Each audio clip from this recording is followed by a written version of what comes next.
Good to go? Yep, good to go. Sweet. Well, welcome back to the Somen podcast, where you join us on conversations we would have had anyway. This is episode 11. It took me 10 episodes to actually get that tagline right. 2 episodes ago, I had to try 3 times to try to say it right.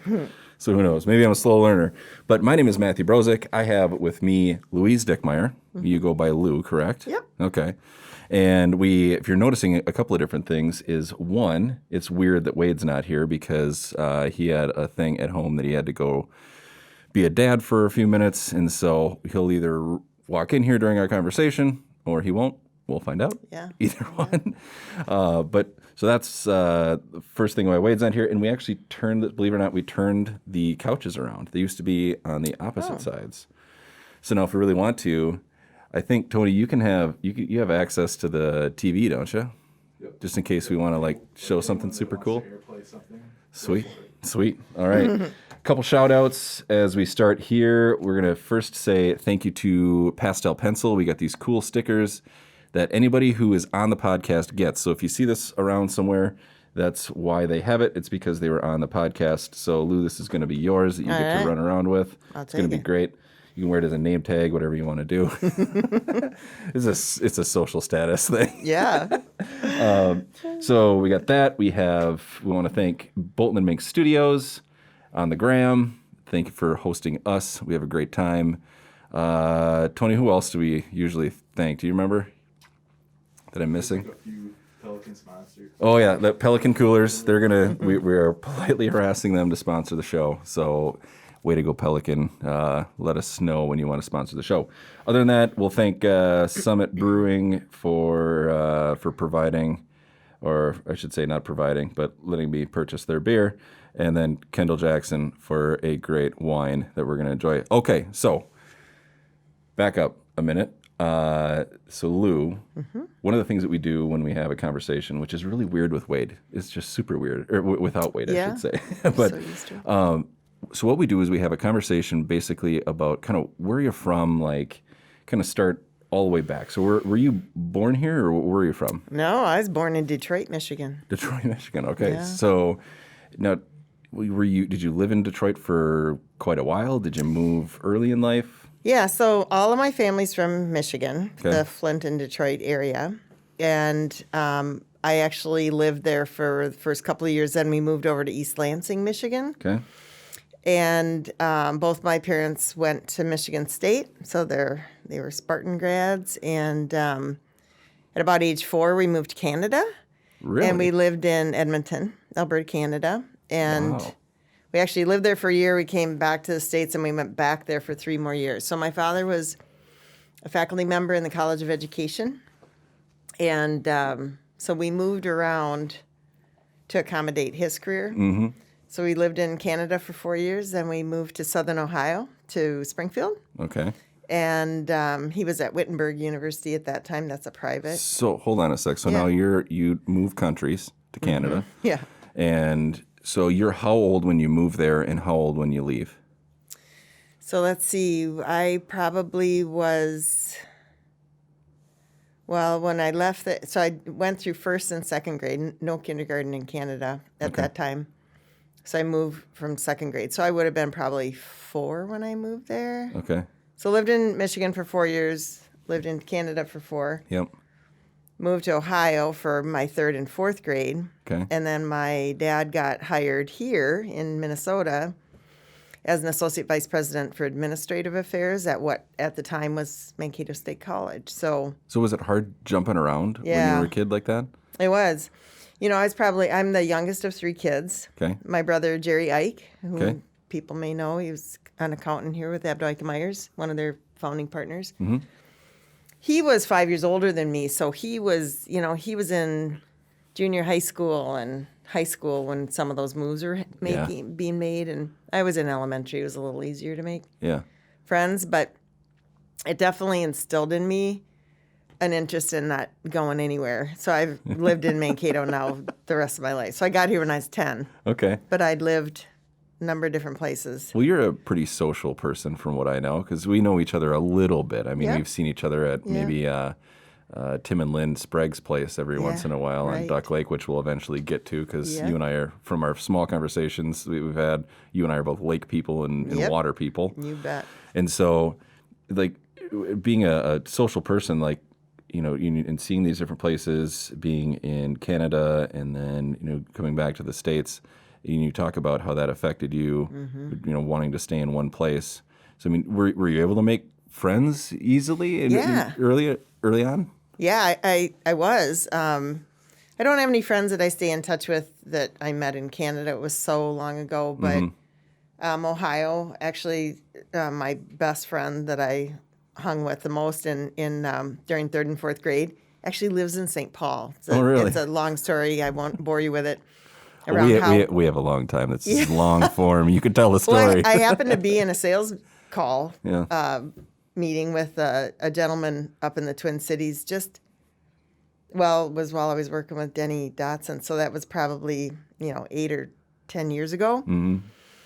And he made a comment about having moved around a lot as well, and then he said something about being in Ohio, and I asked him where he had lived in Ohio. Well, it was Springfield, and he knew Wittenberg University, which is not a big school. So and I asked him how he was connected to Wittenberg, and his wife. He said his father was in the biology department at Wittenberg. Turns out his wife Lisa is the sister of my best friend from my 2 years in Ohio. So you were able to reconnect So I tracked with her down, yeah. And we're connected now on Facebook. I actually haven't seen her since I found that out, but I know where she is. She's in St. Paul. Yeah. Yeah. Isn't that cool though? Like I find I'm not that old of an Small adult, but world. like I find in an adult world, like you have some of those connections with people 10 or 15 or 20 or 25 years ago. Oh, yeah. And it's just super interesting now. You run into them, you find them, like all of a sudden some path crosses and you're like, wait, you're John? Wait, Yeah. do you know Bob? And all of a sudden you find that out. And I find that just so interesting to do. You'll enjoy it the older you get, and a lot of that'll happen, and it's kind of cool. Okay, so you're now, you leave Ohio. Yeah. And what about, would you say 10? I came here when I was 10. Yep. Yep. Okay. Moved here in 1968. Okay. So born in 58. Moved here in 1968, and it was really during. Nice. There we go. Welcome. Hello, everybody. We have Wade H. Abed. You're over here. Oh, wait, no. Do you have it? Yep. Where's the mic? You're gonna be. All right. We just had to cut. So the reason why is because we have Wade back, which is good because doing this solo actually really sucked. I didn't like it at all. It's nice to be wanted, isn't it? Thank you for having me back. Yes. And you did a great job being a dad, and now you're here. Yeah, gotta be a dad. Way to go. Dad's good. I'm so excited you're here. Thank you. First Me and too. foremost. Lou's really hard to talk to. Yeah. She's not personable at all. Well, we'll find out. Okay, so when we cut, Lou, we were talking Yeah. about how you were born in Detroit, then you moved to Canada, then you moved to, is it Springfield, Ohio, Wow. and then went to Mankato. So now you're 10 years old, you're in Mankato, and you're making friends. So Yeah. tell me a little bit about kind of growing up in Mankato. Yeah. The late 60s were really a tumultuous time. Very similar to what we're going through with race riots, and that's what was going on back then. And Was that a lot? Was that like in Mankato necessarily, or was it just in there were places in the protests, country? war protests. You had the Vietnam War. There were bomb threats. So my dad's responsibility in administration at the college was to decide whether the college closed down or not because of bomb threats. And I've learned over the years from my mom that there were many more bomb threats than were ever publicized or written up in the Really? newspaper. So, rank and file citizens didn't realize how much of that was happening. And so anyway, we were shielded from that to a degree. When you're 10 years old, you don't Yeah. quite You know don't what's really going totally on. get it. But it was, Mankato was the only diversity was at the university. And it was really it was a smallish town. It was the smallest community I'd ever lived in. Very different from Southern Ohio. When I went to school in 3rd and 4th grade there, half the kids in my class were black. We had family, a lot of diversity. And it was very obvious to me as a kid coming here that it wasn't diverse at all. A lot of ignorance and just not a lot of exposure Yeah. to diversity. So, yeah, Mankato's changed a ton, obviously. It's changed so much since we were talking a little bit beforehand of I obviously went to high school here and went to high school with both your kids. Yeah.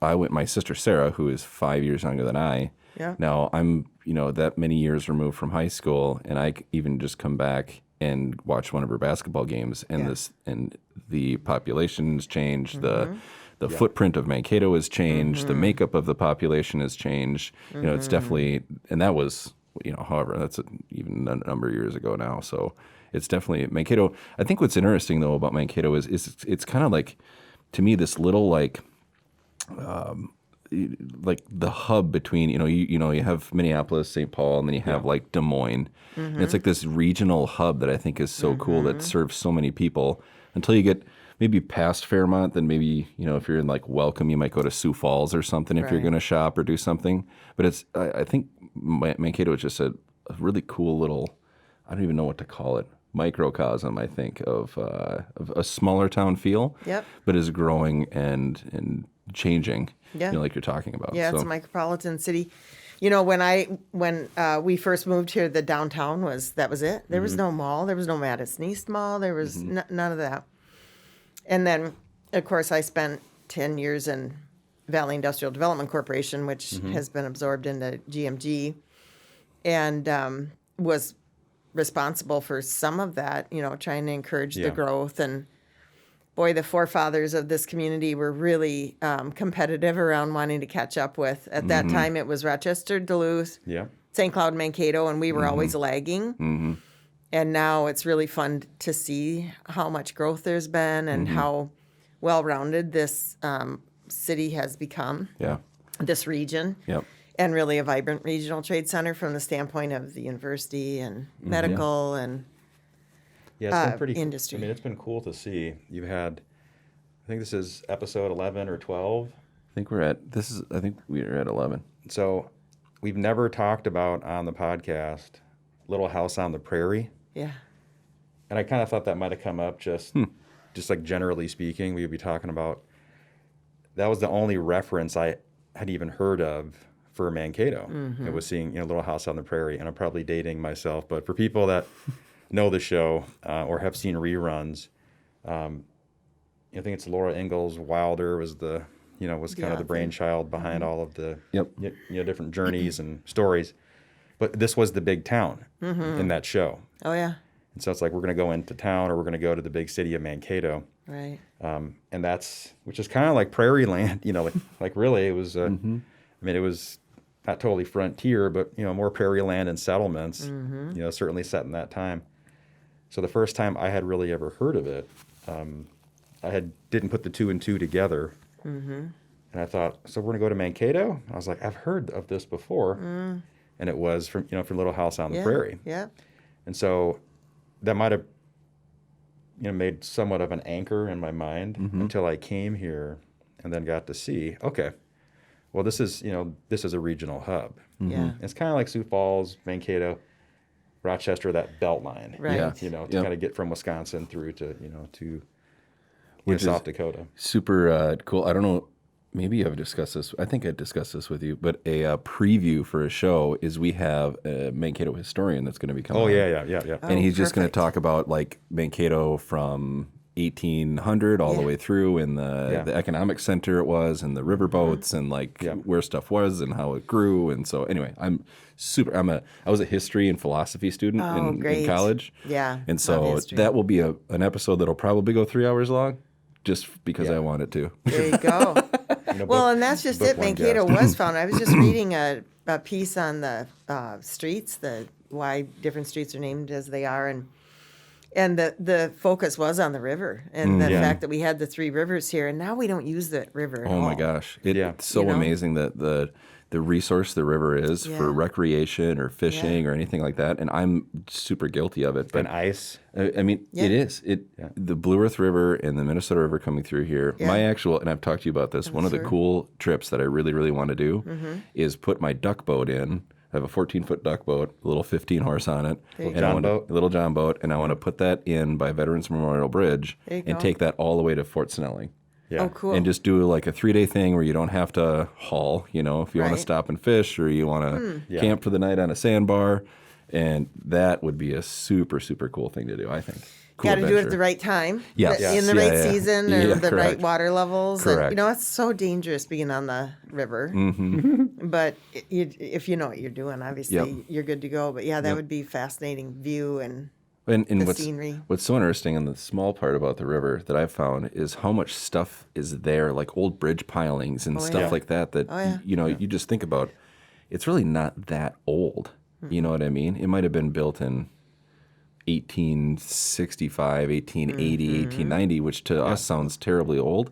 But you go over to like London Oh, yeah. and you see people buried yeah. in the floor of the church and they Yeah. were there in 1455. Oh, You yeah. know what I mean? Oh, yeah. So anyway, but so And there are bars older than they're like 500-year-old pubs. Oh, yeah. 600-year-old pubs that There are are. there, and so we're here. But yeah, so from Springfield, Ohio,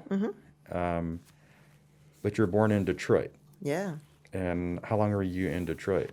Just a couple of years. And then we did move to East Lansing, Michigan, Okay. which is the capital. Yep. I was mentioning my folks were both at Michigan State. My father, I believe, was doing his doctorate at that time Okay. at Michigan State. So we moved to Lansing and East Lansing. And then he was still working on that when we were, he might have finished it. Again, I was pretty young at that time, 3-4 years old. So did any of the Ohio, Michigan, Detroit stuff stick with you in terms of like culture, team, sports, anything like that? No, nope, not in that way. I still have a lot of family back in Michigan. Sure. Both my parents were born there and raised there, and so we've got a lot of cousins. All aunts and uncles are gone now, but Yeah. Do you spend Yeah, much no. time over there? what's that? Like now, do you spend much time over there? Yeah, we used to travel over pretty regularly and family reunions and things like that. And Yeah. unfortunately, nowadays it's really more for funerals, which has gotten to be a bit of Yeah. a. It's not funny, but it's a bit of a joke when our cousins do get together. They actually came over a couple of years ago for my mom's to surprise my mom for her 90th birthday, Oh, wow. and it was wonderful to have a reason to get together that wasn't a funeral. But yeah, I still have. I'm really glad I had those experiences, and yeah, there's a lot of people around here, or used to be, that never had left Blue Earth County. So Yeah.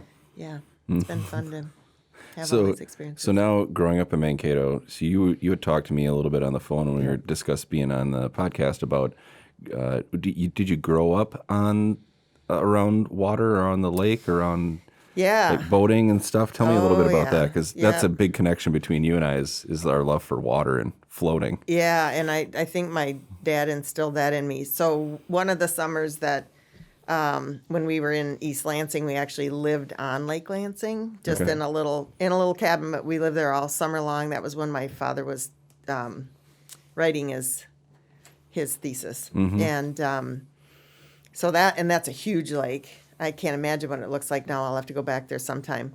And then so moved to Mankato in '68, and then in summer of 1969, I went to a camp for a week, and when I came home, he'd bought a cabin out on Oh, Duck wow. Lake. Oh yeah. And I thought you were going to say you bought your first real six string at the 5 and dime. nope. And so he had bought this cabin out there, and I fell in love with that experience and spent as much time out there as I could, and more so than my brother and sister, who were just that much older. My sister's 2 years older than me, and my brother 5 years older. How old were you when this all happened? So I was 11 when Okay. I met Duck Lake Yeah. initially. Oh, great. That's Yeah. a great age for that, too. It is. It Yeah. is. I was Yeah. about the same age when my parents, they had a cabin out on Big Jefferson. Yep. And that was kind of my first taste of really, I mean, not really the first taste, but, just being out on the water and spending a summer out there and stuff. And that just, I just loved it. It was I amazing. did too. it's I would better than spend being in the all city. summer. Yeah. Yeah. For sure. Yeah, I spent all summer out there eventually when I could. And he liked to be out there a lot, but I had kids my age, and we'd run around together. Well, actually, they were all guys, but we had a lot of fun. Is there a reason for that? Like you were, the way you had all guys? friends that were boys? Yeah, I don't know. Or did you have that many girls out there boyfriends? my age? Yeah, so I still Probably connect just with. coincidence. Yeah. Yeah. It's like there's 5 kids, 4 of them are boys, one's a girl. Yeah, All right. exactly. Yeah. I mean, that's how it was cool. at my grandma's house in Dixon, Illinois. It was me and All girls. all girls pretty much. Yeah. And I guess Pat McBride was was Annie Mayo's younger cousin, but he doesn't really count. So it's really And then those girls had girls. yeah. It says Annie, Emily, Sarah, and me, and then another Sarah. It says me and 4 girls hanging out all the time. So, but that's who was there. Yeah. I was like, well, it's better than nobody. Yeah. That's exactly and when you're right. 10 or 11, nobody cares. Yeah. Yeah. Yep. But I learned so much, from 2nd, 3rd, 4th, 5th grade on, where I didn't even realize I was getting an education. Because if you're just bored at your grandma's house, you go next door because they live right next door, and you got 4 6th grade girls getting ready. You're just kind of like sitting on the floor, and the bathroom's open. They're curling their hair, and you're just watching all this stuff unfold, which I thought was like watching paint dry. Like, are we ever going to go to the movies, please? Can we please leave? But I saw it play out time and time again as I got older and married and, engaged. And I think it has served me well, I bet it has. Yeah. Well, the same thing. You're I patient. have Yeah. 2 younger sisters, and you probably know of Jennifer Brozick, now Jennifer Anderson, my younger sister. Okay. She is, long story short, she also taught me some patience as to, Jennifer, we're supposed to leave right now, and you're not ready yet, and we're supposed to head out, and all those things. People are that way, though. They're the people who are on time, and then there's the people who are incredibly not on time. Yeah. It's just, you're not, there's no in between. Yeah. In fact, funny story, not very funny. It's amazing I'm actually just sitting here, but my father was a half hour late for his wedding. Oh my and gosh, wow. And he was always late. He I like was that that guy that couldn't get anywhere on time. And he claims he got stuck behind a train, but I know my mom knew better. So it's amazing they even got married and that I am sitting here. So I think there are a bunch of jokes about being on time there that I'm not going to get into. But the thing is, he got it done. Yep. And he showed up and Made it happen. he did. Yeah. So no, so it's funny to think about that. I hadn't thought about that in years, but it was very normal with me and then 4 girls. So Yeah. we'd be at the movies, some guy from out of town, because there's Dixon, Illinois, which you can't see on there, and then there's Waukegan, Illinois. Oh, yeah. So I'm a total out of towner, and I was always that dude with the 4 girls, You're moving in on those girls. and I was like, I'm like the most hated man, because nobody likes the out of town kid. No. Like you got a target on your back. It's like a scarlet O for out of town. So that's funny. So anyway, so you're hanging out with the boys out at the lake. Yeah. And Hung around with the boys. Probably didn't learn. There was probably a lot of things going on there that we had a lot of fun. I learned a lot about fishing and boating and skiing. Back in the day, that's when water skiing was a serious sport, and it was, you took the sport seriously in recreation. Like if there was somebody else out on the water skiing, you did not take your boat out and make waves. You waited until they were done. yeah, It was small enough lake, but we had some incredible water skiers. I could ski and I skied well enough, but I wasn't a barefoot or anything like that. Slalom skier, but not barefoot. But we had George Heberlin. He was amazing. just a number of, So did they barefoot back then? oh gosh, yeah. See, bet. actually the first time I ever barefooted, I was out on Lake Francis, and it was like, this is before responsibility and jobs and stuff. So I'm probably 14, 15 years old, Yeah. you know, and I'm out there in the boat with my sister Sarah, who is 5 years younger than me at the time. And there was a guy who was barefooting, and he saw us watching him, and it was him and like I think maybe his wife that was driving him. Yeah. And he's an older gentleman. He's probably. At that time, 28. Yeah. Yeah, he's Right. he's probably super old, like 40. He's an old guy. Oh, gee. Yeah, right. But exactly. the cool part was he had one of those old skinatiques, like the Oh, ones yeah. that the guys will still buy Oh, because yeah. they're like the ones. The cool. Oh, yeah. the Yeah, boat. they don't want the brand new one. You want like the old school natique. wood you know? one, yeah. Yeah. So he had one of the old skinatiques, and he pulls up and he's like, "Hey, we're They'll sit in the we s- water nice. Oh, they're beautiful. And they look boats. nice when they Oh, sit in they the water. just- too. Beautiful, and they Yeah. sound amazing. Yeah. So he pulls up and he's like, "Hey, I saw you watching me. Like, have you ever tried barefooting before?" And we're literally just watching him go back and forth. Like, I don't know what I'm doing. And I'm like, "No." He goes, "You want to try?" I'm like, "Sure." Sure. So this is like 10 o'clock in the morning on a Tuesday or something, you know, That's randomly. awesome. And I'm like, Nice okay. and- So yeah, he had quiet. the boom like sticking out, from the boat, which is a lot easier to learn because Oh, you can yeah. actually put some weight on it. That's cheating. Yeah, but that was that's cheating. okay. So then he taught me how to do that way, and then after doing that for a little while, then he's like, "Okay, well now you got to long line it." So I got to long line, and after I have fell and put my face in the water really hard, and you've never fell you don't know. Let's see what the best way to say it. You know when you've fallen hard enough in the water, when you close your eyes and you still hit the water so hard that water you can feel is behind your eyeballs. Yeah. Oh. That's when you know you hit the water really hard. I tried to kick one time. I tried, and yep, I hit really hard. And I was behind you had to be behind pretty fast boats to do that. And I was, big old Volvo engine, and Because you got to be cruising that was it. to barefoot. never But did it is again. But my husband did. Cool. And all his friends who were out there eventually. And we were talking about that. My family moved out to that cabin in 1969. That cabin is no longer there. You would never even know a cabin could have existed there, but I've got great photos to show Cool. what that site used to look like. And then my husband's family bought a cabin in 1973. And that's Okay. how we met. So And so you met on the lake? we did. Oh, wow. I think I remember when I saw him the first time, when he drove by in his big old Larson boat with the 125 or whatever it was, and he had a pair of cutoff I like denim Larson shorts. boats, by the way. Yeah. What's that? I like Larson boats. I love them. Yeah. In fact, that's one of my favorite boats. I want to hear you talk the picture of your husband going by in the cutoff shorts. In the boat. cutoff This sounds shorts. So amazing. this is 1973, and he Yeah. had long hair, long wavy hair, way longer than mine at that time, and just super short. And back in the day, you never sat Yeah. down on the seat. You always sat Yeah. on the upper. Yeah. Of course. And I'm pretty sure I remember when I saw him the first time, and I'm pretty sure that was love at first sight. Really? So is this like the kind of shorts where the pockets hang out like Oh, heck yeah. longer than the shorts, right? Yeah, and you would hope that other things don't hang out, but it was always entirely I'm glad you possible. said it because I was thinking it. Yep, yep. And then all those guys they hung with knew that I really liked Bill Dickmeyer. And Maybe so you're a little then, smitten. yep, pretty smitten. And then one of them introduced me finally on his dock. Oh, wow. On the end of their dock, Bill stopped over finally, and I got a chance to meet him.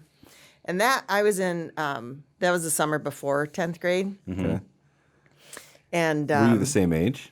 no, Okay. he's 3 years older than me. Oh, wow. So you he were- had just you're a- graduated from high school, and I was going. So you're to coming in and he's gotcha. Okay. Yeah, yeah. I didn't go over well with my family. So the next year we started dating, but Okay. I kind of followed him that whole year, my 10th grade That's year. awesome. I would go get my sister's yearbook and show my friends, if you want to see someone who's cute, look at that guy. And Look at this dude. where- he was on the front page of the newspaper because he and his friends drove down to Houston for the Super Bowl back in Sure. '74. yeah. Oh, wow. Yeah. And they all brought the paper to school so I could get another picture of Bill Dickmeyer. And Well, I think it's funny that you look back. That's cool. There's I feel like water skiing, like when I was a kid, it seemed like it peaked yeah, kind of in this, Yeah. I want to say 70s, it probably did. maybe, and then Yeah. kind of started, because there are a bunch of guys folks I know that are probably somewhere in that age group of 55 to 65 that are really good skiers, really good water skiers, Yep. and even 70 plus too. My father-in-law, Tim Kloss, is a really fantastic skier. He can. I mean, there's pictures of him that I have. It's like the water is here, and he's on one ski, and his head is like there. I have that picture of my You know husband. what I mean? Like he's really just. I mean, he is just wrenching on it. And then there was like the Tommy Bartlett ski show in Wisconsin was a big he was a big deal, and then it kind of started to tail off. I don't know why that is. Well, I think you saw a little bit of, like, it went from skiing to the cool thing was then now wakeboarding, Tubing. and then or tubing, and then it now I think has gone to surfing. Yeah. It's like the the thing, When we tubed like jet skis back in and the stuff. day, we literally used tractor inner tubes Yeah. with the metal spigot. Yep. Oh yeah. And your goal was to kill the person who was on the inner tube. So when you were driving, you would swing them out so far and so fast. And actually, one of our good friends who lives on Duck Lake now as well, Tim Sprague. Yep.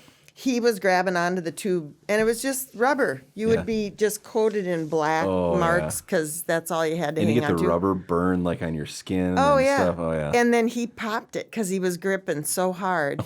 He popped the inner tube, and you would fly off of those and roll on top of the water. I mean, it was such a different day, and you were not nearly as cautious as nowadays.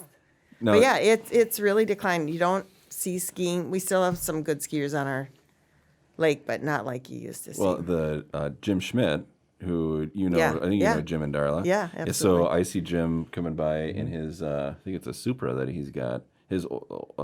He's got one of like the vintage, the older ski boats that everybody wants, Yeah. And Like Sparkle Paint Job, comes flying Mastercraft. by. Yeah. He comes by with his daughter. I think it's Sarah that he skis with. But Yeah. you'll see them super early in the morning. Water's just glass, and you can hear his boat before you see him. It's Actually, so there is a bit of a resurgence on Duck. There's a ski run out there that's, I don't know how many years. You've seen that. awesome. Yep. And we have people out there every morning, early morning. Glenn and Gwen are out there regularly. And there's a couple of different folks who use that run. And they're actually, they're really good skiers because they're having to take that run and shorten the rope and take it again. And that's hard to do. It is A really ski hard to do. A ski course like that, when you see someone that's really good at it, do it, and then you actually try. Yeah. Those buoys come up really, really fast. Really and fast. that's hard to do. Yep. Yep. Yeah, I haven't skied forever.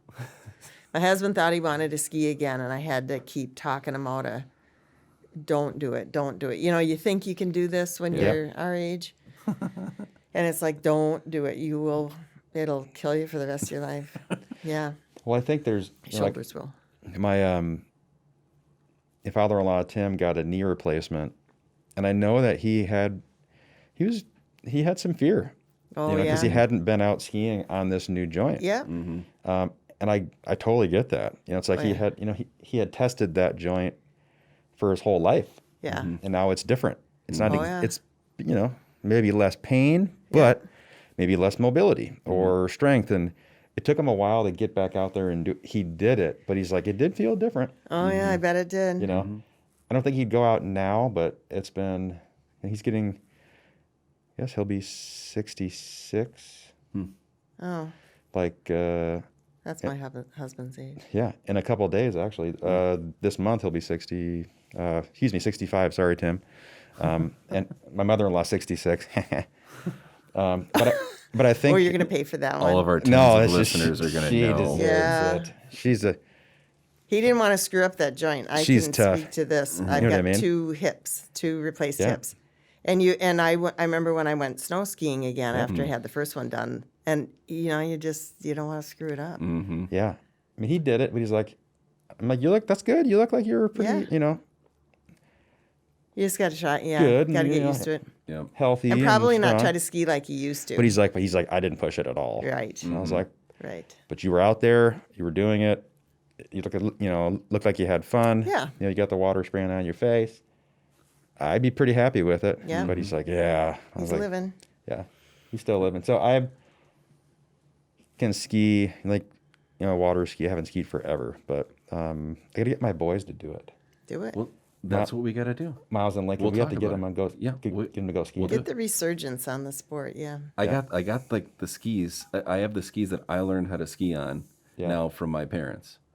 So we can get them going, and we'll do that. There you go. There we go. Now we have to because it's I've on got have the to. show. Now I've we got talk the about ones from skiing. probably from '73. Yeah. Yeah. The big wooden, they're like this wide. Oh. Those are the big ones. Yeah, they're not that wide, but I mean they're still pretty wide. Oh, they had my parents or parents-in-law. My husband's parents had 2 skis that were roped together. Yeah. Yeah. They just had these little Yeah. loops on them, and I mean just. Yeah. Yeah, but back in the day, boy, we still have the EP and we have an O'Brien. Yep. We still own them, and you had to be super careful with them, and couldn't make scratches on the bottom of them. Oh, yeah. We were super serious about it. So now, okay, so Whatever. you are dating Bill. Yep. Okay, so now, like, tell us how that all comes to fruition, and then, then professionally, kind of what are you doing through this point too? Yeah. So Are you going to college, and that's we that type of started. thing? Yeah, we started dating when I was 16. He was 19. That did not go over at all with my folks. But there was, pretty common. It is maybe now it is, but back then it was not. They weren't too happy about it, but. It all worked out, obviously. We just celebrated our 43rd wedding Exactly, anniversary yeah. on the 18th, so that's why I Congratulations. bumped it to this date. Yep. 43. Awesome. 43 years, yep. And, I was still in high school, and then I went to MSU, or MSC, I think it was at the time, right out of high school. He was in sales. He was at Nordis American Homes. And I went to, we got married in 78. And when I went to college, so my brother knew he wanted to be an accountant. The day he stepped foot at the university, my sister knew exactly what she wanted. That's really lucky. I had no idea. By the way, I had no that's idea. very And I lucky. paid for all my own school. So I kind of bounced around. My transcript really reads like the bulletin. There's more declared majors and all over the board than you can ever imagine. And I think that's okay. That is you know what I mean? it I all don't- turned out. I like- finished. I didn't go back to school until I quit school shortly after we were married. And then in 1980, our oldest son was born, and I didn't get back to college until I was 30 years old. I had never been so scared in my entire life, but I to like walk that back path. into a classroom. That is cool. So your You know? oldest son is not Tony, right? It's Billy. Billy, Yep. that's right. Okay, Yep. yeah. Billy's 40. Okay. Yep. And then it's Tony. And then it's Tony, and then Angie, yeah. Okay. So now tell us, going back to school at 30, like when you say that's scary, Oh what my was God. what were you thinking? Like, what was the scariest part? Well, just knowing that I was going to be older, obviously. And my first class back was accounting 1, so I had to. At that time, I already had business experience, so I thought I'd go back and get a business degree. And I got through the first 3 accountings and aced them all. But then I had to get into like cost accounting and this other stuff, and so I skipped it. I changed my major, and I eventually graduated with an English degree. And I really enjoy reading and literature, wanted to study literature and creative writing and things like that. So by the time I got my degree, it just helped to have the degree rather than I already was building experience. I share that a little bit because when I told my parents, and my dad, who's, he's a banker, and he's just kind of Oh boy. stuff that you do stuff that's practical, and I share a little bit of that. And he's like, well, Matt, what is your, first of all, get a job, and secondly, what's your major? Right. And I'm like, Motorcycling. history and philosophy. Yeah. And he's like, why would you do that? Like that? Why? That's not very practical. I'm like, I don't What's know, I your really goal? like it. But if you're not going to be a licensed, like an accountant or a teacher or a psychologist or something, if you're not going to be licensed, I just talked to a couple of my colleagues at the museum today about this very thing, and just get a degree. Yeah. There are jobs Yeah. that clearly are Yep. a bachelor's degree is required. Yeah. But other than that, I think it shows some commitment. It shows that, Oh, yeah. because for anybody, it doesn't matter really how smart you are, there's some type of adversity if you're going to go to some higher education at some point. And so I think it shows that you push through that and Yep. you're committed and you're going to do it. Oh, and yeah. that's what I told my parents growing up. I'm like, look, I really enjoy these types of classes and things, and my grades really showed that. If Yeah. it was maps and cartography, I just did enough to get by, and then like my history and philosophy stuff, Yeah. those grades are really good. Yeah. But that's what I told them. Like, look, I'm going to get a piece of paper, and then I know how to talk to people well enough that I'll just figure it out later. Right. And thank God. And Isn't that what life is, right? We've been I mean, blessed It that, is. that It's it's just worked pretty much out. what it is anyway. Yeah, It is. So I have people that, they'll ask me, because I'm not, I don't know, I'm younger-ish, but, they'll ask questions like, even clients of mine will say, well, Jimmy or Johnny or Stacy wants to do this. I mean, that doesn't make Right. sense. I'm like, hey, just here's my backstory. Yeah. I got here, I do retirement planning and stuff like that. I'm a history and philosophy student, and I didn't Yeah. study any of this at all in college, Yeah. but you need to learn and you figure it out. There's a lot more that you pretty gain. rigid. Yeah, and and you're right. Just pushing through it and studying whatever on earth you study. Mm-hmm. That's a good thing. That's a discipline. And even as arduous as getting through the general ed requirements, that does round you. There is a reason for that. And I was always interested in a lot of different topics. So for me, gen eds wasn't an issue. Other than math, I my also brother share got that. all of the math genes. He's the accountant, and not don't me. know. I can't do mental math like at all. Adding up a golf score is That's probably what- the most difficult that's thing what- that Yeah. I can do. That's Yeah. what Owen Owen says. Okay, but Owen tells me that I'm terrible at Owen's math. like, my and dad It's true. is the worst at math. You can't add at all. I can with a calculator. Then I'm fine with a calculator. Well, and can I do all think that. that's where a lot of us have gone. Yeah. And that we just don't. We're not forced to pull out your phone and figure out. correct. Actually, I try to make myself do Same, yeah. math on paper, get that pencil going, and it helps because we're pretty spoiled, aren't we, with Oh, yeah. spell check and Oh my gosh. all the gadgets and all that Yep. stuff. So It seems like there's been a shift though, in like you go to school, you do this, and you're to become X. Right. And most of the folks that I've met and talked to, even on this podcast, right. there's not like this linear path for most people. Not anymore. And I think and that's that good. Younger folks, they talk about, you're going to have 7 or 8 careers. Yeah. When I was growing up, that was very much the way. Like my cousins and uncles were, number one, the women didn't work. The men worked. Like my one uncle worked his entire career at Pontiac. My other entire career at Buick in the manufacturing side. And all my cousins, I have one cousin who went to college and became a school superintendent, and the rest of them, were in the auto industry, and they were in those jobs their entire life.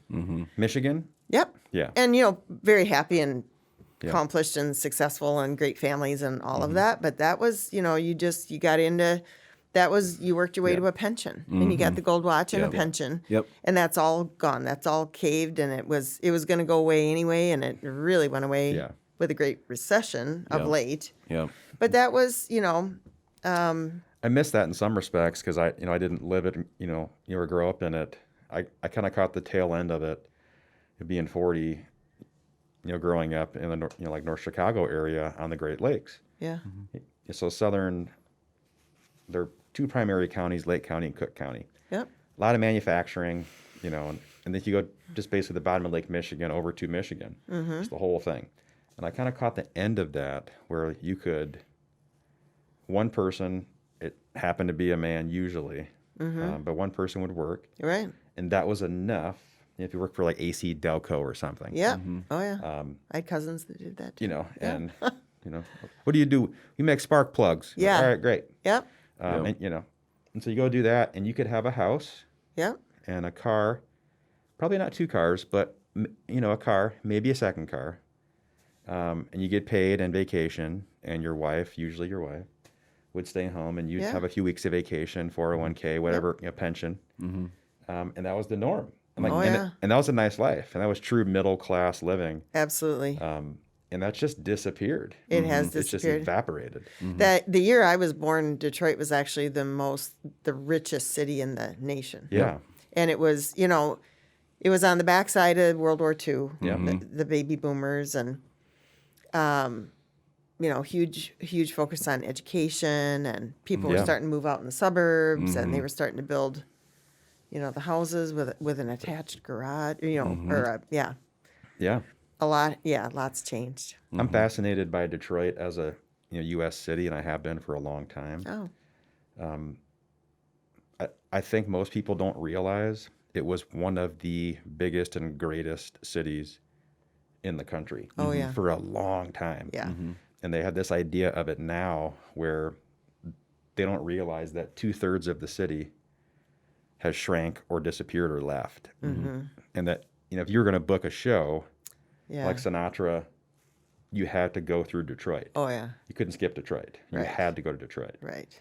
So now it's like, well, maybe you go to Detroit, maybe not. Right. Or if you're Joe Louis, you go to, but they all, that was a stop. Yeah. It was like a great stop, and the venues and the theaters were amazing. Oh, yeah. And now a lot of the city has been turned into different things, farmland, solar Right. panels. It's probably one of the greatest food cities right now in the country. And has been for a while because people are trying to bring it back. Yeah. And I just think it's a perfect example of, I think, what a lot of America is going to be going into. Yeah. There's On a broad lot scale. of changing. Yeah. There's so many lessons to be learned from Detroit, even now still, Right. that we can fix. Try to not take 60 years to do it, Right. but maybe try to get ahead of it now and fix it now. And Flint is another example of that. Flint, Michigan. Oh, man. And then they had that debacle with their water system, Yeah. and they're just reeling, and Yeah. it is really unfortunate. Yeah. I do remember when we would travel back. Yeah.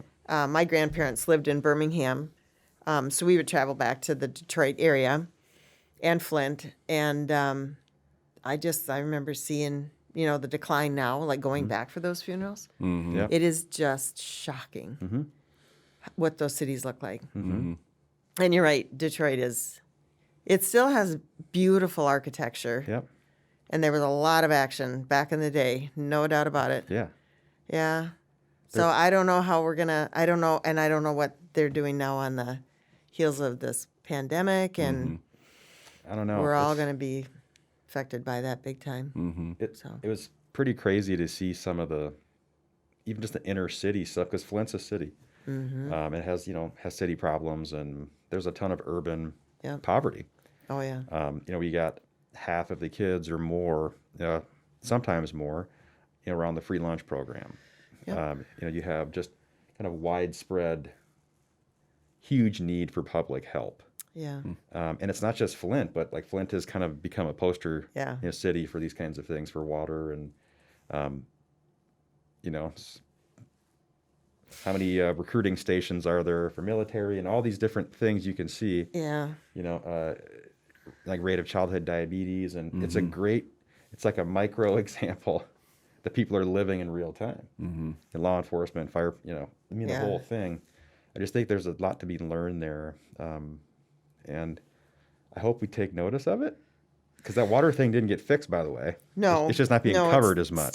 Still an issue. And a lot of it'll be interesting. Maybe when I'm retired, I'll study it a little bit more. But I think the decline started because the auto industry didn't react fast enough. So Yeah. Yep. you're not old enough to remember how big cars were, combustion engines. Yeah. I mean, I took my driver's test in a vehicle that was about as long, a Pontiac Catalina. Yeah. Big old Absolutely. convertible, huge vehicle, huge. And the Japanese started, the foreign manufacturers. My father actually bought a Renault when I was young, and it was just the oddest little car you ever saw. I still like the Renault cars, though. They're Yeah. cute and cool, Yeah. I've never But even heard of them. The U.S. It manufacturers. looks like Renault, but it's Okay. Yeah. Yeah, Renault. They just didn't react fast enough. That was part of the tipping that started happening. And then they started losing market share. And It was hard to get it back. yeah. I mean, Oh yeah. Well, once your sales start spiraling downward, you're done. and one of my buddies, God, I want to say I could be wrong. And so, Ben, I'm sorry if I'm wrong, but it's probably like a 1970 Lincoln Continental. Oh yeah, we had one of those too with the suicide doors. Suicide doors. Yeah. That's what we had. Yeah, take that, Ben. Yeah, we had a red one. His is red as well. Ah, And this car had weights in the front of the ends and the corners to try to balance this thing out because it's so big. oh, But that car, when they were producing it, that was supposed to be the car that competed with like Rolls Royce and Mercedes Benz. Yeah. And that car was nice. I bet it was really nice. oh, it was very nice. They had power windows back then Yeah. in that car. They had cigarette lighters in the doors in that car. Oh yeah, All these things you wouldn't think of that were kind of new. oh yeah. Windshield wipers that were automatic lights. Like stuff you think, oh, this is new. We all have automatic lights now. No. Ford was doing it 50 years ago. Oh, yeah. You know, and Chevy and other places too. But Yeah, our cars were, that was the luxury car to have. yeah, oh yeah. And it was made, made by Lincoln. My dad had to have one. Yep. That's awesome. And that Yeah. car's like 20 Suicide feet doors. long. It was huge, absolutely huge. So one of the guys that I ran around with at the lake actually wound up buying the Lincoln. My dad died in 1977, Okay. young, very young, and How old was he when he passed? 52. Okay, Wow. yeah. Yeah, I was 19, Wow. Oh, wow. and so his car Scott took his car. Thank you very much. Well, Thing was huge. I was lucky I didn't have to take that for my driver's test. I think we had it. Yeah. we okay, had so this is a good question then. Okay, so what was the car you drove when you took your driver's test? Or it. Pontiac Catalina, the convertible. do you remember the year? Would have been Roughly? It would have been like 65 or 6 or 7 maybe. Okay, so mid 60s Pontiac Catalina, Uh-huh. convertible. Convertible, and my father went on one of our trips back to Michigan on the highways. I don't know if you've ever driven through Detroit I have. Yeah. during the curfews because of the race riots, Yep. and there were snipers on the overpasses, and he drove us, and there was nobody on the highways. My mother was livid. I'm sure she's mortified. But he had to get where he had to go. So he drove his kids in a ragtop through a city that nobody else was even, he Right. shouldn't have been on the road. And we made it. But Okay. yeah, So Wow. you took your driver's test in what car? 1990. I had to think about it, so thank you for Yeah. the minute. But I took it in a 1996 Ford Windstar van. Green. Oh. Nice. Yes, you should have seen how That's many not an attractive 16-year-old vehicle. girls wanted to come hang out with me when I was driving around in a I Windstar van. bet. No offense to Ford, but that was not a good era for the Ford designers. No, No. Guys, sorry about that. No, No, we owned an Aerostar, a couple of them over time, but I think they were a little better than the Windstars, Yeah, I recall. Yeah. yeah, the Windstar. Oh baby, Oof. that was interesting. 1990 Honda Prelude That was yours. Coupe. Oh, wow. Ooh, look Coupe. at you. You were way cooler than me. 1990 is when you took your driver's test? Now, that's the car, but I took my driver's Oh. test in 96. Oh, jeez. But I had I'm a so nine- old. But I had a 90. Let's see if we keep it. I would have been, what year would I have taken my test? Let's see. 74, I suppose. Mine was I took my driver's test in like 2001 or something Oh, God. like that. You guys are so young. Oh my gosh. I'm so old. Ugh. That's all right, though. You I'm don't- still you don't- kicking. Yeah, you don't act old. I act old. Yeah, he acts old. Well, you He's know, a- when you he's an get old man. to my be my fault. age, you find out that you still feel like you're 16, and then you try doing things like Water skiing. skiing and stuff like that, and you find out that you're not.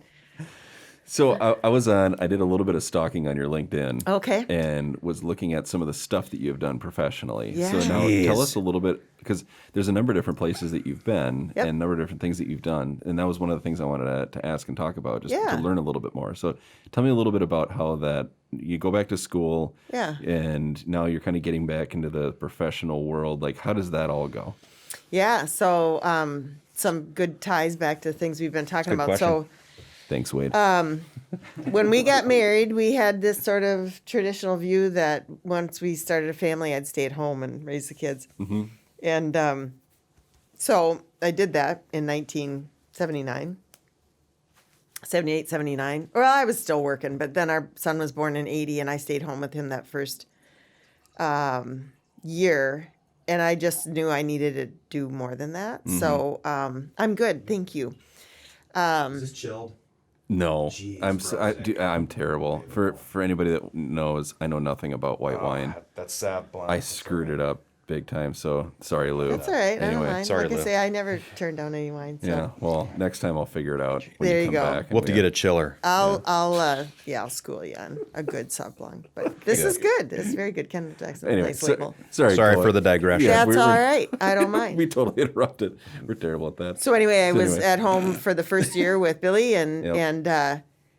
and then an opportunity presented itself. This is part of my take the job, quit the job speech that I've given any number of times.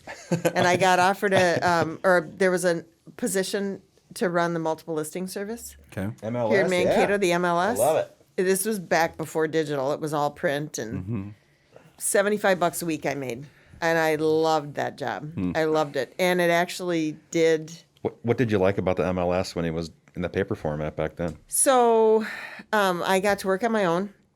I love that. Self-directed. They really needed somebody to bring some structure and organization to that work and to the organization. It was a 501c6, maybe, I don't know what it was. Anyway, I got to work with the board of directors and some committees, and I just really enjoyed it. It was I liked the work, and started building relationships with people and the region. And then there was a cardboard box on the floor in my little office. So is this like, give us some context for the listeners. Is this, well, before going back to school or during or after? So I had not gone back to school yet. So Okay. it was 1981. Okay, thank you. And I went back to school in 86 after Gotcha. Angie was born. Okay. And so, just worked this little part-time job, made $75 a week. And the cardboard box on the floor in the office was actually, when they started the MLS office, they had not yet formed a board of realtors, which is what you're supposed to do first. And then MLS becomes a part of it. So anyway, I helped launch what was the Mankato Area Board of Realtors. It's now the Southern Minnesota Board of Realtors. Wow. And became their first executive officers, what the title is was then. And I stayed there for, I don't know, 8 years maybe. Okay. And then I moved over to Valley Industrial Development Corporation. There were only two of us on staff at that time, and I kind of served in every role Okay. for the first 5 years, and then moved into the director role for my last 5 years there. So what is Valley Industrial? It was the economic development transplant? firm that is now the GMG ED okay. side. Gotcha. So they combined Valley Industrial and the Chamber of Commerce Okay. Gotcha. several years ago when they Yep. created. It was GMED at the time, Greater Yep, Mankato probably Economic Development. probably 15 years ago, give or take, or something like Was that. it? Yeah. Yep. Yeah, I actually was on the hiring committee that hired Jonathan Okay. for GMG. Anyway, Wow, that's so I was working at the economic development firm. I'd actually been hired as their executive director prior to my graduation. okay. And I was super sheepish about that because I didn't have a college education, but I had enough experience there, and it was a 15 male CEOs on that board, and they Jeez. unanimously hired me. It was a great opportunity, great really turning point in my career. And then I graduated But think the about next that. year, I think. You know, I mean, so we're talking like 86, 87, 88, somewhere in there. Yep. And there's 15 male CEOs. Yep. And, you're the only woman in the room for many meetings, right? Right. Jesus, Hussein, Christ. I mean, Yeah. it's a tall order now. I mean, It was. Especially at the time being 30 years ago, give or take. Yep. That's a tall order now. I mean, for anybody, regardless of gender. But Yeah. so, what is it, about the degree, or getting the bachelor's or the master's or whatever it is, that for some reason that I think it does something in the human brain, like it gives us confidence or legitimizes or something. I think both those things. know. And then, but it was just, it was a significant role. And Yeah. it was one that, gosh, I don't remember.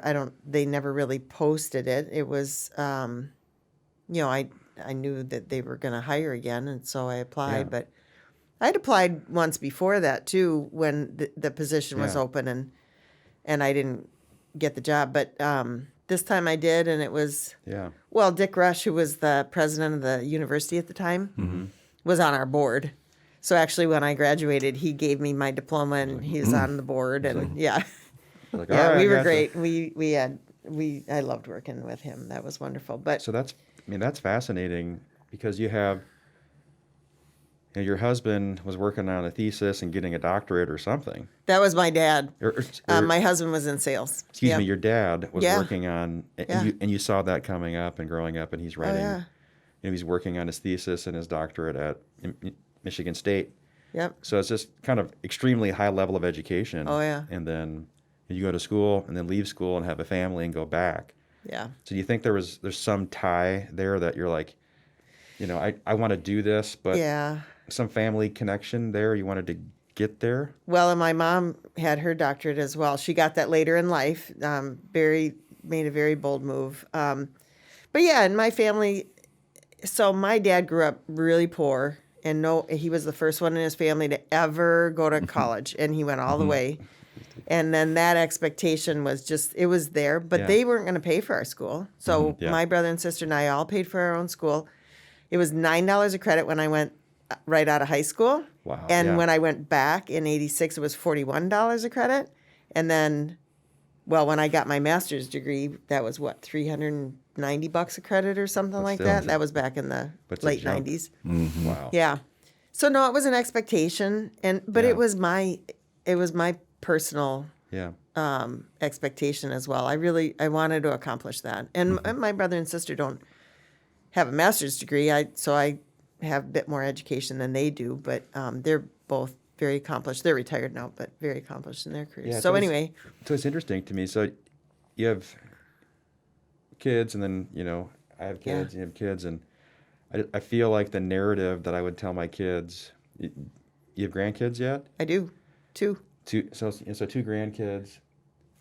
Is the narrative shifting of what you would tell your kids and grandkids now About college. about college and the jobs and the whole idea of it? Because it is for me. And I first college, I have a doctorate, went to law school, blah, blah, blah. I don't know if I'd tell my kids the same thing. Yeah. I mean, I really want to hear because I don't know what I'm going to say to my kids. I think the market shifted now. Again, this pandemic has caused such disturbance in so many of the trends. But when, if you think back before the pandemic hit, there was a tremendous need for talent and a lot of, IBM, Amazon, Yeah. Google, Microsoft, they were all hiring people, whether you had a 4-year degree or not. It was and white hot. Yeah. I mean, it really and was. they would just create their own training and do it that way. Now you got a lot of people who are looking for work again. Yeah. Yeah. And I just don't know how it'll go. So, and I do know, I spent 4 years at the university right before I started in the position I'm in. Yeah. And MSU here was holding its own, but many schools look at have St. Cloud. huge declines. St. Cloud is, and I can't remember the enrollment, and I'm going to Right. get corrected on this from someone who's listening, but I mean, like the enrollment, whatever it was, 15 years ago or something like that. Neighbor number St. one. Cloud The one. and MSU they were fairly even, Steven. Yeah. And now you look at enrollment at St. Cloud, Yeah. and they're like less than half Yeah.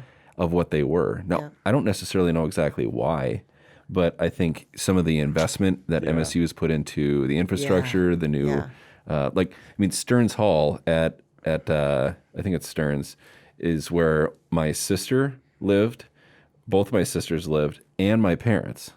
You know, and when they all went to St. Cloud State. Oh. Yeah. So it's the same dorms, it's the same stuff. Yeah. Where I think MSU, they've really stepped up and they've created a campus that's a little bit more updated. Maybe I don't think know. both But President Rush and President Davenport have done a good job, and, Yeah. and most recently Dick Davenport with really hitting on that physical infrastructure, because those are hard wins to come by at the Yep. legislature and get Yep. yourself on the Yeah. capital projects list and all of that, Yep. but that didn't campus happen is overnight built up. for sure. Correct. Yeah, and it's still evolving. Yep. And they have aggressive plans. They never let up. And I think they did create a really extraordinary environment. You know, when I first went to school in fall of 76, there was still a lower campus. And I still catch Yeah. myself talking about the lower campus and the upper campus. And Yep. people look at me like, what are you talking about? We have one university here. Yeah,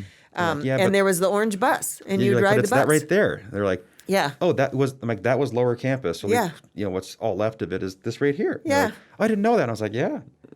My mom actually lived in Old Main Village for Yeah. years, and her apartment was right down the hallway from where my dad's administrative office was. That is wow. So cool. And I went That to is so school. cool. I Yeah. like to joke that I flunked econ in Old Main, and Okay. I actually had just taken incomplete. And when I went back to school, I was always a good student, but when you're 18 trying to study macroeconomics, I like to say I flunked macro because of my wife.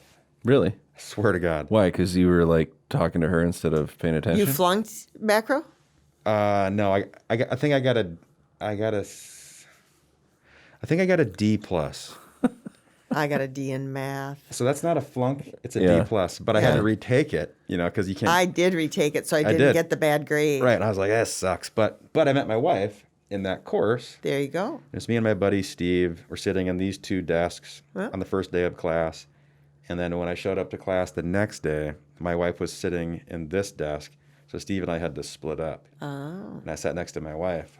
And so she got an A because she's number one in everything pretty much. And she's a lot smarter than me. Dude, Lisa Like, and for Kelly real, are like so a lot similar. smarter than me. Lisa Number and one Kelly in- are really, really similar that way. Number one in high school, all that kind of stuff. But I met her there, so it was a good D. It was worth the D. It was definitely worth the D. Absolutely. I mean, seriously, it was worth the D.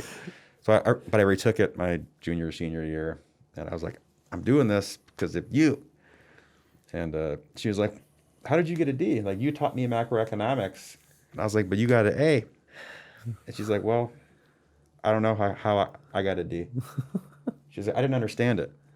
Yeah, I should go back. I would love to study finance and econ, and I might when I'm retired. I would love to really have my head around world finance and global finance. I've thought about doing that like Yeah. later Figure it on. out. Let me know. Call me. I'd love to go back and go and take some of these courses that I don't have to go to, but I Right. just Audit. really Just audit love them. to learn. Audit Yeah, some courses, yeah. man. Would love to do that. That'd be Yeah. really, really fun. I'm I sorry. know. I got us way off of your question. No, that's but- all right. So, okay. So, Valley Industrial, Yeah, so finish, you get the degree. 5 years. Rush goes, here you go. Yeah, 5 years as the director, and I was very proud of the fact that I was hired unanimously by that board of directors because they were the leaders in the community. Mm-hmm. I learned a ton from them, and they were really fair and not easy, but it was a great proving ground. And then, I spent a couple of years at Scholarship America as their national director of marketing over in St. Wow. Peter. And then during that time, I started my master's degree in nonprofit management Okay. through Regis University in Denver, Colorado. I was a very early adopter on online education. It was very much looked down upon. Not now. Not now. No. Now it's legit. Like, it looks like the real deal. Oh, it is Real. totally I mean, the real deal you now, know. or else nobody'd be operating. And then Isn't that amazing? yeah. It is. Yeah, no, there were people at the university who just totally looked down on the fact that I had gotten an online degree, and now, of course, they're offering them, so whatever. It just I blows was just my early mind. in the game, Yeah, you're just Yeah. an early adopter. super Yeah. early. And Yeah, that's just how it is, man. There are people that Yeah. are the first 10, 15% early adopters. yeah, One of the brightest, smartest lawyers I ever met got his degree at University of Phoenix, like his bachelor's oh degree. yeah, And a super smart guy, Yeah. Army intelligence officer. yeah, And that degree cost him $0. He has no debt on it. yeah, And like it just didn't matter. And then he graduates like top 10% from his law school class. Brilliant. yeah. And I hope we get over that, which Oh, is yeah. weird to say, but because I see all these beautiful buildings that people have to use, Yeah. and we have to pay for those buildings. Oh yeah. But I also have a cell phone, and I've But got you a know laptop, what? That experience you had in your macroeconomics class where you met your wife and you pretty special. you grew up in. I mean, that's what most kids are after. I mean, Yeah. I never had an on-campus. So funny so, because too. I was raised on college campuses, and I never went to school as a traditional student. I was always working because I was paying for my Yeah. school, and then I was married and all of that. So, yeah, I never had that experience, but it's really meaningful, and it's a great growing time. You It probably is. had that when It you is. were. Well, you got to there. figure it out. You know, you got to, Yeah. like, I went to UMD up in Duluth, and Dan Sprague and we grew up knowing each other. Yeah. But we didn't really hang out and Right. stuff. So, like, we get up to UMD, and it's whatever they call it, like first day, whatever. place. You know, I didn't go up there with anybody. I was freshman like, orientation. Yeah, orientation. Yeah. Thank you. Yeah, freshman And I literally walked out, and he's the only person in, like, 300 people. I just see him sitting at a table, and I'm like, "You're the only person I know." I walked up, sat next to him, and now we've been best friends ever since. We're neighbors and everything. Yeah. But, like, you just Way to figure put it out. yourself out there, bros. Like, You Yeah. no, but Well but I'm done. saying, like, you meet people, you have to go to a class, Oh, yeah. show up on time, take notes, make sure Exactly. we said it last episode. I was on academic probation my very first semester My because I God, was listen. overly social. Oh yeah. But the point of that is, it's like, okay, well, you at that point talking to Brad and Kathy on the phone, it's like, okay, you better figure this out really yeah. quick because you might be a one and done, and if you like it up there, you got to make all this work. that's a fun Christmas break. Oh God, that was terrible. But you know what I found Oh, out though? yeah. Because that letter's Hi, Mom coming. and Dad. Oh I'm God, that was a home. terrible That letter's letter. coming, yeah. baby. Oh, Brad was just jacked. We had that he was situation excited with about that. Angie too.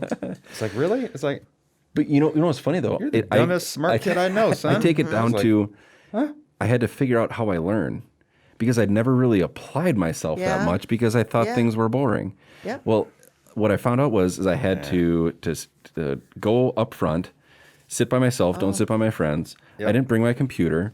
Half the classes I passed that I did really, really well in, I didn't even read the book. I just spent a ton of time talking to the professor, knowing who they knew who I was. So- I took a ton of notes. Half of that is just figuring that out. But anyway, that's a total Exactly. side note. Let's check this out. Yeah. So you graduated from college in what year? 2009. Okay. So I graduated in 03. I finished law school about that time. So I bet our college experience was very similar. There were no laptops in Oh, school no. for me. There was Yeah. no wireless internet. There was no smartphones. There was none Right. of that stuff. Right. So I went to school, books, notepads, and folders. There was no internet. You had to go to a lab Or to a library. or to a library, which Yeah. I did. And so They had punch cards for the computer. I still had a punch card. My first 2 years, I had a punch card. No, I mean the computers actually ran on punch Yeah, cards. you had to put it in to get Yeah. time. So- You'd have the stack. Yep. Oh yeah. So in the 6 years from when I started in the late 90s and finished in 03, things like the iPhone, iTunes, all these things came out. Yeah. Wi-Fi internet came out because everything was hardwired. You either had to go back Yep. to your dorm or something or go to the the Yeah. library. Yep. So when you went to school, like a few short years later, you could walk around school and like ooh, bring your your clack and you're watching TV in school. You're watching you're watching Netflix because there was no Netflix either. Oh no. So when I went back to law school in that short amount of time, that whole game had changed. Yep. Where like school happened the same way 40 years prior, then in that 4 years that I was out of school, it shifted to what it is now. Yeah. Yep. You know, though, like crazy. my experience at Wittenberg was just like the romantic era of, and plus it was cool because it was a smaller Yeah. private campus and it was a lovely campus, but it was so rich with the, traditional college, Yeah. homecoming and the parades and the floats and just all of that was just classic 60s. It was Yeah. a lot like Animal House if you Yeah, that's that same for me. Like, yeah. all like the pageantry of doing homecoming. But that's the cool thing about going to college and that's what you want to experience when you're there and on a campus and away from your parents having You've to never just sat there stuffing tissue paper and chicken wire yeah till your fingers bleed right while drinking beers with Absolutely. your fraternity brothers. Okay, what did you do? that's how you made it float Yeah, Yeah. exactly. I should send you a picture of my 1999 homecoming. You'll think it's oh so funny. 1969. I mean, I swear to God. Oh yeah. No, that's awesome. We used to walk around as a family. We walk around the neighborhoods that circled the campus, and Yeah. and all the fraternities and sororities Yeah. were all building their floats in their front yards, so you Exactly. could see what was being developed. That's That what was we did. Mankato too. That was, Wisconsin. I swear to God. That's We had a fraternity next door to us when we lived. We lived on what was Clark Street. It's now West Pleasant. yeah. But there was a frat next door. They weren't building floats. They were doing all sorts of other things. But the period when sororities and fraternities were really hopping yeah, we was were like back then, late 60s. Yeah. we were like the last tiny bit of that. Yeah. Like, I swear, the last bit. And then when you guys came through like 5 years later, they had pretty much, it was just done. See, like sororities, fraternities were not a big deal up in Duluth. No, and It they wasn't. still exist. They do. But they do in a more like just by name, like you're Yep. part of Delta Sigma Pi. Yeah. But you're Yeah. not living in a frat house or Yeah. a sorority house. Yeah. Which we did. Which you In a- did yeah. back. Yeah. Yeah. It was awesome. And the whole really the way Animal House depicts like the whole not the hazing part, but getting in and getting pinned and all that stuff. I mean, Pledging and rushing. That was all the way it was for Yeah. decades. I had a pledge pin that I wore when I rushed, and then I pledged. I had my pledge pin. You're wearing your pledge pin. Seriously. So it was just like See, that. I definitely didn't have that experience, Yeah. other than living next to the frat house. Yeah, that's so funny. Yeah. Sorry. Oh my So God. No, okay. So then, I got a question. yeah, we Can I did ask a question? Valley, and then we got to scholarship for Scholarship America. Then I got a phone call Yeah, and then from you got a a phone friend call. to join him in the cities. Okay. He was the president CEO of the Minneapolis Chamber at that time, and he wanted me to come up and serve as his kind of his right hand. Yeah. And so it was a really hard decision. The kids were still in school. It was 1999. Okay. I wasn't really my role at Scholarship America it just wasn't a great fit. The culture wasn't a great fit for me. It's Yeah. a really different change from where I'd come from. So I made the decision to commute to downtown Minneapolis for driving? 3 years, 87 miles one way Damn. Wow. into downtown, which That's a trek. but I loved it. And then it was during that time. So I'd started my master's degree while I was at Scholarship America. So for those first couple of years, I was Yeah. 3 kids at home, commuting to downtown Minneapolis, working full time. My husband owned his own business, was running it. And Yeah. I was getting my master's degree. Wow. That sounds insane to me. It does. That's You know what I busy. mean? It does. I've looked back on it. It's like, You're like, why'd I do what were that? you thinking? I don't know. But I got her done. And for my capstone project for my master's program, I wrote a book. Yeah. Yeah. Holy moly. Wow. So Like, to me, that's very I American. learned a lot, huh? What? Like, it's very American to me. Yeah. Because and that's not it's a compliment, because I just think we just get crap done. Yeah. And I think we're known Especially for that. here. Yeah. Yeah. You know what I mean? Yeah. You just do it. You just get the done and do it. Exactly. And I think that's what, like, we're known for that around the world. Yeah. Oh, yeah. Work Like- ethic. Right? Like, you want to come Incredible. here, like, we need to build this big thing over in some desert. Yeah. Let's go hire a bunch of Americans. Yeah. Why? Because they're crazy. and no, they'll not work even- 70 hours a Minnesotans, week. Southern that- Minnesotans. you Right. you go like you try to get a job in DC or something, and let's say it's a sales job, Yeah. and they're going through like all the people that are okay. You're from California, you're from New York, whatever. Oh, Iowa. You're from Iowa or Minnesota. Like Oh, you go yeah. straight to the stop of the Oh, stack yeah. because they're like I those bet. people know how to work. Yeah. Oh, yeah.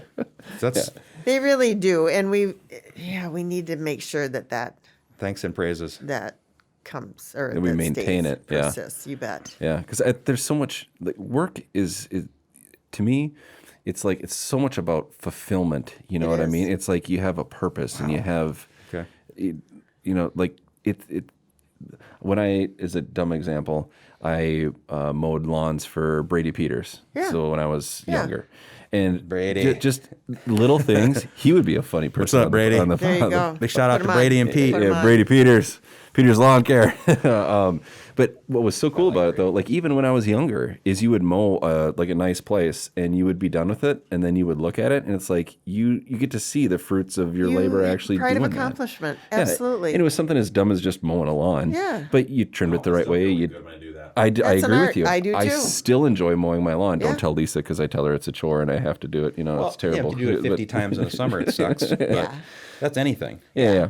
But I think it's so much fun that way. But the one question I wanted to ask you, and some of the things that we had talked about briefly on the phone before, Yeah. when we were scheduling this, is what are some of the things that you have learned throughout whether it's your personal or your professional career?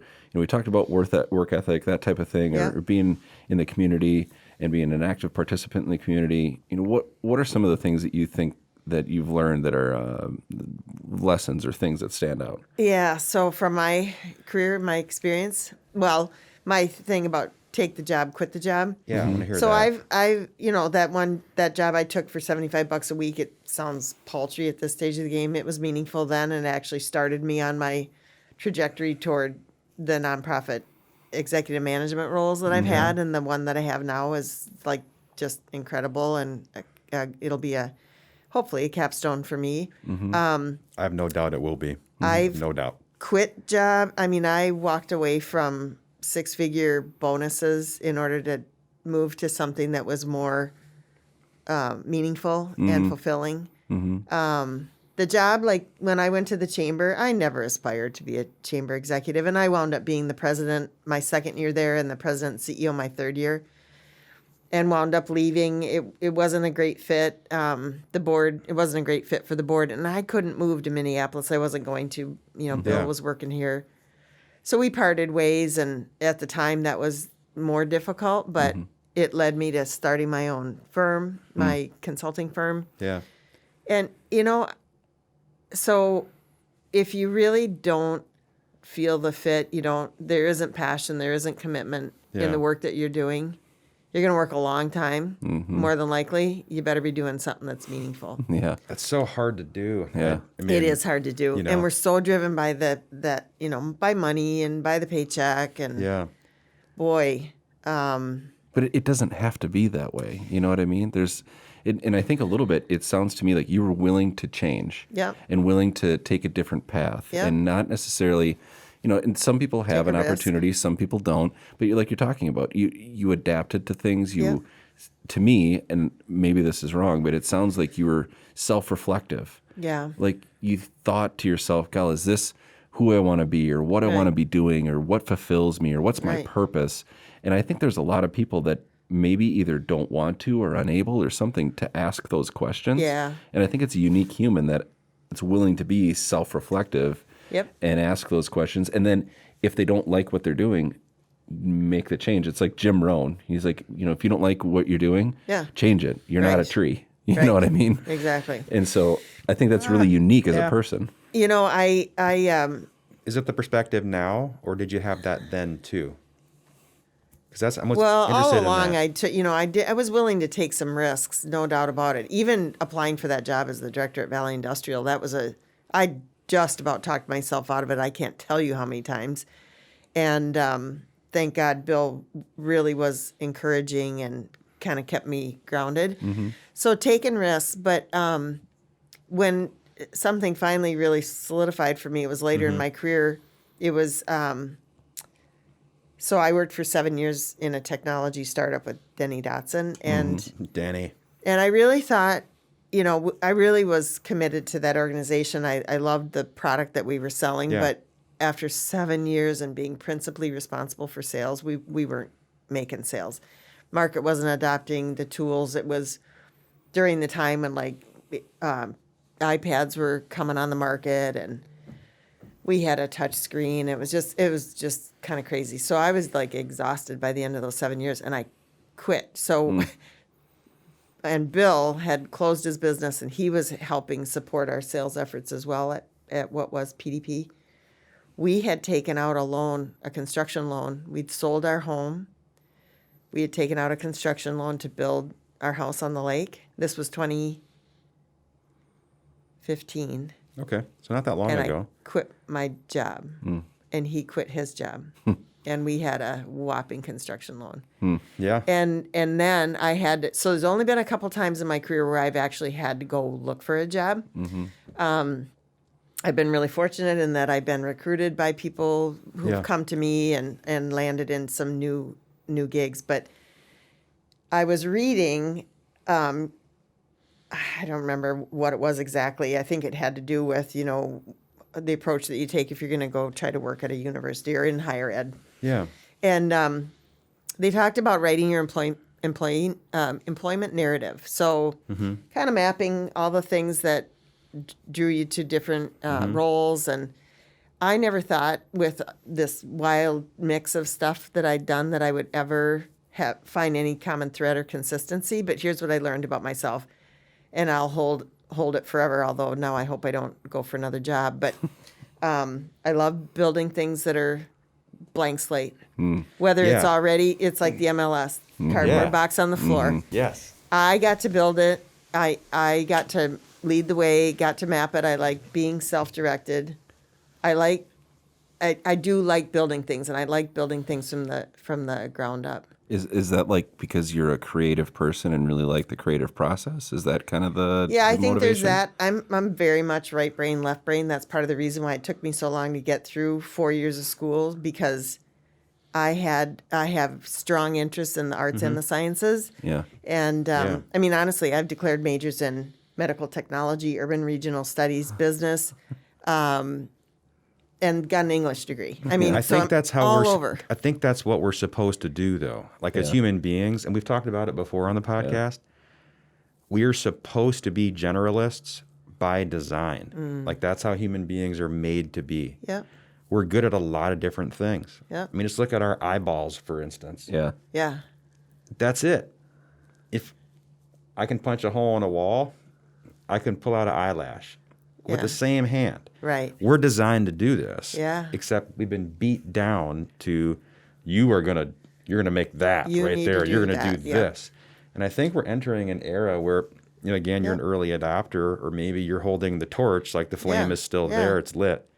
That you can do a bunch of stuff. Yeah. And it's not like a Jane or a jack of all trades thing, 'cause I Right. don't like the phrase. Yeah. But I think human beings are built to do all kinds of different things. And the fact is, we get to do a lot of them now, and that's why there's burnout. Yeah. Well, Because you're and like, you you know, do this thing, and you do it a crap ton, and you're like, I can't do it anymore. Like, I got to be done here. but a lot of people don't make the move when They they're don't. done. Yeah. So kids peak in creativity at age 5. Yep. Humans do.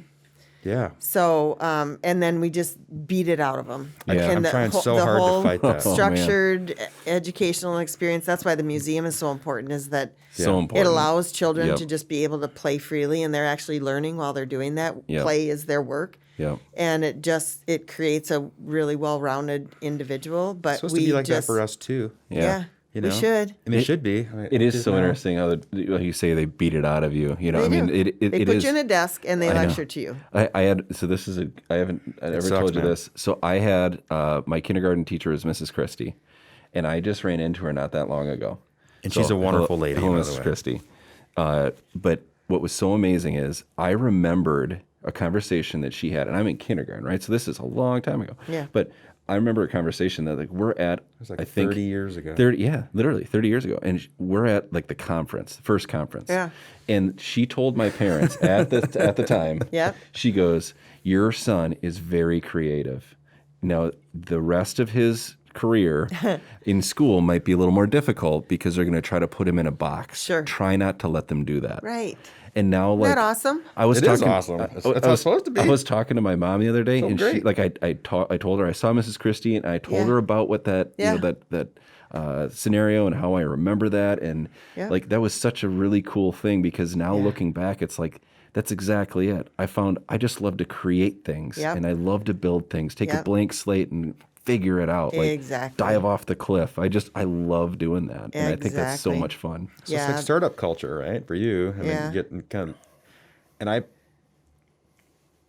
I have guilt and shame because I, On many levels. on many levels, right? My three main emotions. Well, I is was raised a Lutheran, so I have plenty of So guilt and shame. Yeah, they're really good on the Right, shame. The Catholics are good on the guilt. I'm a Yeah. Catholic There you go. now. Yeah, there you go. But the Lutherans And I are. was raised Catholic, so I was like guilt. Like my three main emotions are guilt, shame, and joy. That's it. Oh my It's kinda gosh. like- so the problem isn't is, it just too bad. which is helpful, at times, but really bad. I like the beginnings of things. Yeah. and I like to create and build something. Oh yeah, I'm not a status quo. I don't like I the don't do status quo. Me like the neither. guilt and the shame thing for me Yeah. comes into I'm supposed to be good at the middle. Like the middle's important, right? Like middle, all the books you read about being a finisher and all this stuff. Yeah. The middle's really important, the grinding and all that kind of stuff. And the thing is, I'm like, I just don't like the middle. No, I don't like either. No. I'm trying to like the middle of my life because it's good. Yeah. But creating things, doing things, building things, like this podcast, love doing it. Yeah. Because it's creative. It's creative and fun. doing It's something. new. But Yeah. you need to like get somebody that's good at the beginning. And like there's people that love finishing. Yeah. They love finishing projects. Well, there's a lot of people who, probably way more, who are not risk takers that and don't will wanna admit start. it. Yep. Same. And that's okay. And that's okay. We need thinkers and we need doers in this world. Yep. And there's way more doers than there are thinkers. That's for sure. Yeah. Yeah, and you just and that's the thing, and it's kind of funny because I was finding my way sort of based off of this litmus test that I already had like ingrained, and it wasn't until I literally wrote my employment narrative that I Yeah. needed to build from a blank slate. I needed to make a difference, and I needed to work on a long horizon. So Yeah. when I was doing consulting work, I had really good jobs and assignments in that 3 years that I did it. And I think everybody should have to earn their own paycheck at least once in their life. Yep. It certainly makes you think differently about business, right? Yeah, I Yes, agree. it does. And, 100%. I have for a long But time. all of mine were like 3 months or 6 months or a 9-month gig. And I like having a really long horizon. And Yeah. Yeah. so again, the thing I'm doing now with the museum, we're going to work on what this place is going to look like in 10 years. And I won't Yeah. be there. Yeah. But I want to make sure that I get it to when it's 10 years from now. Isn't that fun to think about? Like, yeah. I tell people all the time, I don't know what my schedule looks like tomorrow, but I can tell you what it looks like in 10 years. Yeah. Like, I love thinking beyond like Oh, that. yeah. I'm really good at that, but I'm awful at figuring out how to schedule myself tomorrow. Well, and then the I'm getting challenge. better at that. yeah, I am getting better, but But yeah, it's- maybe. But I have to work at it. Yeah. Really, I can get it down pretty good, and I have to. And my wife and my partner has been just tremendous in helping me to develop better habits and be a real grown up. Yep. Which is kind of what I make. I kind of make fun of it because I'll come home and I'll watch cartoons with my sons because I still like There you go. cartoons. You enjoy that. But, and as a leader, one of the biggest lessons I learned was that you have to, even though I have the vision, I can see where we're going. I have failed in the past, and I always have to remind myself to bring others along. Yeah. I'm at point A and I can see Z, but I have to help others go from A to B and then B to C. And I'm not very good at that. That's super weakness for me as a Did you have as a that leader. perspective then? No, or- I'm not good at that. I have to No, I'm saying, remind like, myself. Did you know like 20 years ago you weren't good at that, and then you look back on it, or was it after this narrative you?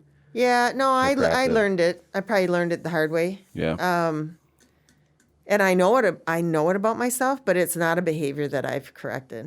There's some things you just can never change, but at least I'm aware, which that's good. So Well, there's we're I think at about an hour and a half right now. yeah, I can't believe it. What I would really like to do Dang is it, really? I know, I I'm thought- super I was bummed like, out. I'm ugh. super bummed out. We 'cause just got started. We We're have- just kind of I really know, digging I in. know. Yeah. So I don't mean to cut us off, You but should what come I would back. really like to do Please is come back. Really, I would love, because I think the funnest part of this conversation has been the last 30 minutes. Yeah. And Good. not that you were boring talking about Canada or anything No, like but you that. know how That's it not is. the It goal. takes- Well, it takes a talking little about bit. being 10 years old. But yeah. I think You gotta build into what's so cool, and we haven't brought this up yet, but one of the things we wanted to do as a part of this is have a women leadership kind of series. Yeah. Cool. And so because Actually, we started with that. yeah, we started with that. We started with Melissa Brostrom. Okay. And She bought grapes. Yep, she talked about yeah, grapes yeah. and, So it's kind of a really really cool story. Up-and-comer, being a before younger, 30, yeah, younger Awesome. female business owner. I mean, not that you have to have labels, but it's just she's just more of an anomaly. Really cool That's to awesome. listen to. It's for definition, so people listening can.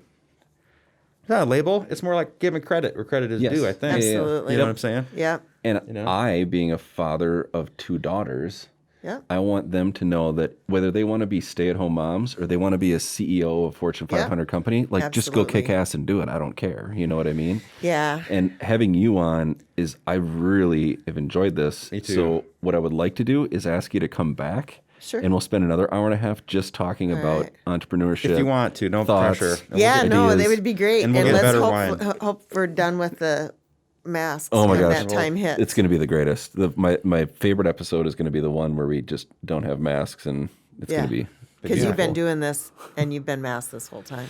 Yeah, I mean, I might take a mask off to take a, to have a bite to eat or sip, but pretty much this has been how we've done it. And Yeah. Yeah. I think that to showcase the female leadership, in particular for southern Minnesota, in a region which I think is still predominantly thought of to be male dominated from an ownership or a shareholder, stockholder leadership perspective.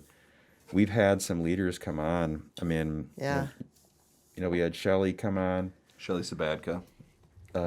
We had Nancy come on. From MAF. Yeah. And so I think we're building a really good roster Yeah. of folks that I think are, I guess what I'd say is they're really dropping some serious knowledge. Oh yeah. Certainly in this room, I feel Sarah like. Richards. Yeah. Yeah, I mean, we've talked about having Sarah come on and be part of that series, and I wanna get her to come on too. So I feel like there's more there in the tank for sure. Absolutely. So if you And would you know, come I have a back. 9-year-old granddaughter, and I pay close attention to the influences and how we talk to her, and Yeah. and I have a 5-year-old grandson, and Yeah. you know that we're so flippin' hardwired to just treat boys and girls differently, and trying they are really hard too not to to. a degree. Yeah. And it's I try to encourage her. She's a really bright student, and I try to encourage her to think about being a physician or being a CEO Yeah. or whatever. And Yeah. yeah. Well, even this stuff, and now we're continuing on when we said we were going to be done. But even That's my up to you, daughter, man. even my daughter with Isla, she's now 6. Yeah. I mean, she I want to take her outside. I want to do stuff, play Barbies with her, or not necessarily Yeah. Barbies because it's like she's get in got the these mud. little Yeah. But she'll go outside with me. She'll go fishing with me. I mean, she'll bait her own hook. I Yeah. mean, I want just a well-rounded daughter. Those that are all your wants to do hangouts, all that man. She stuff. doesn't care. Yeah. No, that's You exactly know right. what I mean? She It's just like- loves it. you Yeah. know? our hangouts. Absolutely. She loves. She'll hold a fish, no problem, Yeah. and then do her hair with fish hands, But That is I good. want to say thank you so much Thank for you coming very, on. very much. This has My been pleasure. super fun, and good. we will definitely swing back and have you back on because I would love to talk more Yeah. about ideas, entrepreneurship, jumping off the cliff. Oh, yeah. and doing Yeah, all that. That let's would do be that. such a fun episode. Awesome. Post-vaccine, if there's anybody I'm you want to game. give a shout out to, any love you want to give to, I think your camera There's is your right camera. Oh, there. hey, there's So, my Kevin. Friends, family, Yeah. there you go. Hey, Bill and Billy, Angie, Tony, they all got mentioned in here, whether you wanted to or not. So anyway, it's All been good great. things. All Been good great. things. Thank you. Thank you. Oh, Please thank come you. back. Thank All you. right.